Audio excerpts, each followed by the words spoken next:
Hello အားလုံးပဲမင်္ဂလာပါ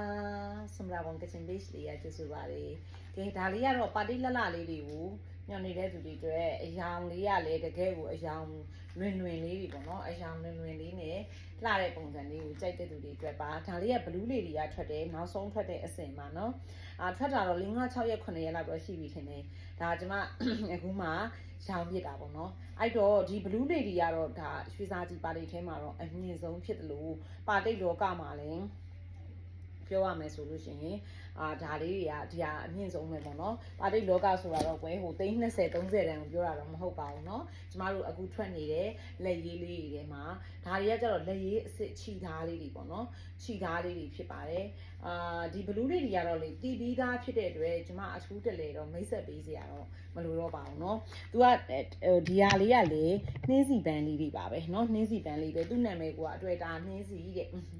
အရန်လာတယ်အရန်ကိုလှတယ်အပြင်မှာတွေ့ရင်ပိုလှတယ်ဒါเนาะကျမတို့အိမ်မှာတော့တော်တော်လေးကုန်သွားတာပေါ့เนาะအခုဒီထဲမှာကျမအယောင်လေးတွေပြပေးမယ်ဒါကအဖြူခံလေးเนาะအရန်ကိုလှတော့เนาะဒါကဒီသူ့ရဲ့ဒီဟာလေးတွေကလက်နဲ့အကုန်လုံးရေးထားတာဖြစ်ပါတယ်เนาะဒါလေးကအဖြူခံဖြစ်ပါတယ်เนาะဒီလိုမျိုးလေးပါတိတ်အများကြီးမရှိဘူး9ထည်ပဲရှိတော့တယ်အိမ်မှာလာဝင်နဲ့လေကြိုက်လို့ယူသွားကြတာကျမဆိုဒါလေးတွေကိုကြည့်ပြီးမရောရက်ဘူးအရင်ချစ်လို့နော်တအားချစ်လို့ပါတိတ်ထဲမှာထူးခြားခြားလေးတအားကြိုက်ရတော့ဒီဟာလေးဖြစ်ပါတယ်နော်ဘလူးလေးဒီအစင်လေးအများကြီးထွက်ပါတယ်ဒါပေမဲ့ဒီအစင်တော့တော့လေဘယ်အစင်မှမကြိုက်ဘူးဒါအကြိုက်ဆုံးမယ်အဲ့တော့ပါတိတ်လေးတွေဝစ်မယ်ကိုကပေါ့နော်ဘယ်လိုလဲပါတိတ်ကိုလည်းဝစ်ချင်တယ်ကွာဒါနဲ့ဟဲ့မကြိုက်ဘူးတောင်းတိုင်လို့ဆိုတဲ့လူတွေဝစ်ကြည့်ပါနော်ဈေးနှုန်းလေးကတော့သူတို့ရဲ့ကုမ္ပဏီကဈေးတိုင်းပဲ3,800နဲ့8,000ပါပဲဒါလေးကကြတော့ဒီလိုမိုင်လိုနုအခန်းလေးပေါ့သူကအဓိကအခန်းတွေကအရေးမကြီးဘူးဒီရဲ့အထည်ကအဖောက်ပဲအရေးကြီးရပါနော်အဖောက်ပဲအရေးကြီးရယ်သူကဒါတွေကအခန်းတွေကိုဦးစားပေးဝစ်တာမဟုတ်ဘူးအဖောက်ကိုဦးစားပေးဝစ်တာနော်ဒီအဖောက်ကိုပေါ့အဓိကအခန်းလေးတွေကဒီနားလေးပဲမြင်နေရတာဒီနားလေးတွေကကြတော့ပြီးရင်မြင်ရမှာမဟုတ်တော့ဘူးလေနော်အင်းကြီးချုပ်လိုက်တဲ့ခါကြတော့ကဲဒါလေးကကြတော့ဒီလိုပါကျမစိုးရပြောသလိုအဖောက်ကိုဦးစားပေးပြီးဝေးရမှာဖြစ်ပါတယ်နော်ဘယ်အထည်ကိုယူရမှန်းမသိမှာဆိုလို့ကျမတို့ဒီအဆက်ကအယောင်လေးနဲ့ပြောပေးပါမိုင်လိုနုလေးနဲ့ခံထားတာအရန်လှတယ်တစ်ခေါက်ထွက်ပြီးလို့ရှိရင်နောက်ထပ်လုံးဝလည်းထက်လည်းမထွက်တော့ဘူးပြီးလို့ရှိရင်တခြားဆိုင်တွေမှာရှာတယ်ဆိုလဲဆိုင်တိုင်းကခွဲတဲ့နယ်ပဲရတာမဟုတ်လို့ဒါလေးကတကယ် limited ပါเนาะregister တင်ပြီးသားအဆင်တူတွေလုံးဝမရှိဘူးတကယ်ကိုကြည့်ပါဦးလှသွေးကျွယ်နေတကယ်နှင်းစီပန်းလေးပဲเนาะကဲဒါလေးကကြတော့အပြာလေးနဲ့ခံထားတာဖြစ်ပါတယ်เนาะအပြာလေးနဲ့ခံထားတာသူကဒီလိုမျိုးလေးပါမှ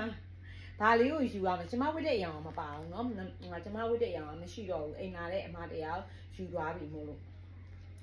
ကဲဒီမှာပါလှလိုက်တာဘလူးတွေလှမန်းကိုမသိဘူးเนาะပျော့ဤပြီးကော်ပိတ်တွေပါလေလုံးဝမခံပါနဲ့ဒီတိုင်းလေးပဲဝတ်ပါเนาะဒီတိုင်းလေးပဲဝတ်ပါသူ့ရဲ့ဤဆက်တဲ့အရာသာဟိုခံစားလိမ့်မယ်เนาะချောမွေးပြီးမကြည့်အောင်ဘလို့တွေလှလဲဆိုတာเนาะအားကြောင့်မလို့နောက်တစ်ခုဒါလေးကကြတော့ဒီအရာလေးပါเนาะဒီအခန်းဒီမှာဒီလိုမျိုးလေးပါအရန်လာတယ်ကွယ်ရန်လာတယ်ဒါလေးကိုကျမတောင်ကြည့်ပြီးတော့ကိုနူဖတ်ရနာပဲဒီပါတီလေးကိုဝတ်လိုက်တာအပွင့်ကြီးရယ်ဆိုရင်လည်းသူ့ရဲ့ပါတီဒီမှာကြည့်ပါအောင်ချစ်စရာလေးเนาะဒါပါတိတ်ချစ်တဲ့လူကြီးအရန်ကြိုက်မှာပါကျမတို့ပါတိတ်တွေကိုအရန်ကြိုက်တယ်ကိုကဈေးကြီးတာကိုပါတိတ်ဆိုတာတသိန်းကျော်ဝယ်ရမယ်အစားမျိုးမဟုတ်ဘူးလို့သတ်မှတ်နေတဲ့သူတွေ3-4တယ်မဝယ်နဲ့တစ်ခါလောက်ပဲเนาะတစ်ခါလောက်ပဲ try ကြည့်ပါเนาะစုထားမဝယ်နဲ့ဦးเนาะမဝယ်နဲ့ဦးဒီပါတိတ်ကထုတ်လုပ်မှုအဆင့်ကိုမြင်လို့ရှိရင်ကျမတို့ကချင်တယ်လူပဲအရင်ဟုတ်ပါလားငါပေးပြောပါလားအဲ့လိုဖြစ်သွားပါလိမ့်မယ်เนาะတစ်ခေါက်ဒီဒီဇိုင်းတစ်ခုဖတ်ဖို့ကိုစေစားဒီမှာအကြာကြီးလုပ်ပြီးအကြာကြီးစောင့်ရပါတယ်เนาะဒီဇိုင်းဆွဲတဲ့ဘက်တွေခြိသားလုပ်တဲ့ဘက်တွေပေါ့เนาะဒါကြောင့်မလို့ကဲလူပါချစ်စရာလေးနှားလိုက်တာပိတ်ဥရောင်လေးနဲ့ခံထားတာသူကပိတ်ဥရောင်လေးနဲ့ခံထားတာဖြစ်ပါတယ်အဲကြောင့်မလို့ဘာလေးကိုယူရမှန်းမသိဖြစ်ပါလိမ့်မယ်အဲကြောင့်မလို့အထည်လေးတွေတော့ယူရဲဆိုရင်ဒါလေးတွေကတော့ cancel မလုပ်စေချင်ပါဘူးကျမမှလေးဒါရှာပါပါလေးเนาะရှာပါပါလေးပဲရှိတာမလို့ order တွေညားလို့လည်းထပ်မှာလို့လည်းမရဘူးစရဲကနေမနဲ့ထဲခွဲတန်းလေးတွေနဲ့ပေါ့เนาะရတာမလို့ဒီဒါလေးကတော့ဒီအရောင်မှာကြက်ဥနှစ်ခံလေးပေါ့เนาะ ကျက်ဥနှစ်ခံလေးဖြစ်ပါတယ်เนาะကျက်ဥနှစ်ခံလေးပါအရန်ကိုလှလုံးလို့เนาะဒီပါတိတ်ကျမမြင်မှုသမျှတွေမှာပါတိတ်လေးတွေမှာတော့သူကတော်တော်လှတယ်ပြီးရင်လက်ရေးအပွင့်နေရအစိတ်ဖြစ်ပါတယ်တစ်ထည်လုံးစိတ်နှုတ်ပြီးတော့မှသူကဒီလိုမျိုးလေးเนาะစိတ်နှုတ်ပြီးအရွက်ကလေးတွေဆိုအရွက်ကလေးတွေကျမအင်ကြီးဆိုဒီလိုပန်းပွင့်လေးမမြင်ရလို့နော်အင်ကြီးကသပင်ချတဲ့ဘက်ကပန်းလေးတွေအလှဖော်တဲ့ဘက်ဖြစ်သွားလို့ပေါ့နော်ဒီလိုနိုးပရာလေးဒီလိုပန်းအဖက်ကလေးတွေနဲ့ချုပ်ထားတာပါနော်အဲ့ကြောင့်မလို့သပင်ချတဲ့ဘက်ကပန်းအလှဖော်တဲ့ဘက်ဖြစ်သွားတယ်အဲ့ဒါကြောင့်ကဲဒီမှာပါနော်တကယ်ပို့ပြီးချုပ်တဲ့သူတွေနည်းနည်းလေး idea ရှိတဲ့လူတွေတော့နှင်းစီပွင့်ဖက်ကလေးကိုပို့တင်လိုက်ပေါ့နော်ဒီနေရာလေးမှာဒီနေရာလေးကိုနှင်းစီပွင့်ဖက်လေးပို့တင်လိုက်တယ်ဆိုရင်တော့ပို့ပြီးတော့လှသွားမှာပေါ့နော်ပို့ပြီးတော့လှသွားမှာပေါ့ကဲဒီလိုမျိုးလေးပါနော်ဒီလိုမျိုးလေးနော်ဒါလေးကတော့ဒီထဲမှာဒေါနာရောင်လေးဖြစ်ပါတယ်အရန်အရောင်ငိမ့်လေးကြိုက်တဲ့သူတွေကျမစောကပြောသလိုနော်သူကလုံးဝအခန့်လေးတွေ